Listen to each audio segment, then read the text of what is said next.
রাধে বন্ধুরা, কেমন আছো? আশা করি সবাই খুব ভালো আছো, সুস্থ আছো। আজকে একটা নতুন ভিডিও নিয়ে তোমাদের সামনে চলে আসলাম। তো দেখো, প্রথমেই কিন্তু জগন্নাথকে তোমাদের দর্শন করিয়ে দিলাম। দুপুরবেলা সেবা দেওয়া হয়ে গেছে। এখানে রাধা মাধব বসে আছে, আর এখানে আমার সোনারাও সব বসে আছে। আর আজকে তো আমি সেবা কি দিয়েছি তোমাদের সাথে শেয়ার করছি, চলো। আর এই যে দেখো, এখানে গপুকে আজকে এই ড্রেসটা পরিয়ে দিয়েছি, যেহেতু একটু ঠান্ডা ঠান্ডা পড়ে গেছে, ওর জন্য এই ড্রেসটা পরিয়ে দিয়েছি। আর গোপালদের জন্য আমি ওই রুমাল কেটে আগের বছর একটা সোয়েটার মতো বানিয়েছিলাম, পঞ্চু টাইপের, ওইটা পরিয়ে দেবো। এখন গরম, যেহেতু সকাল দুপুরে খুব রোদ উঠেছে, ওর জন্য। আর এখানে ননিকে একেবারে পরিয়ে দিয়েছি। আর বন্ধুরা, আমি এই জায়গাটা সেবা দিতাম, কিন্তু আমাদের বাড়িতে একজন এসেছিলেন বেড়াতে। তো সে বলেছে ওইখানটায় সেবা দেবে না, তাহলে ভগবানও এঁঠো হয়ে যাবে।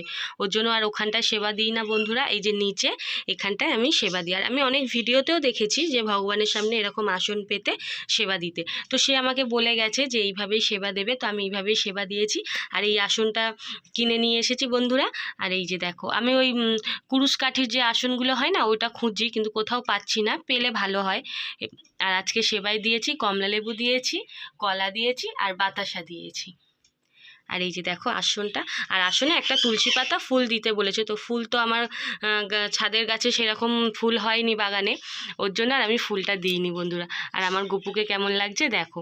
যদি তোমাদের ভিডিওটা ভালো লাগে তো অবশ্যই আমার পাশে থেকো, আর একটা লাইক করে দিও, আর কমেন্টেও জানিও। হ্যাঁ, রাধে রাধে বন্ধুরা।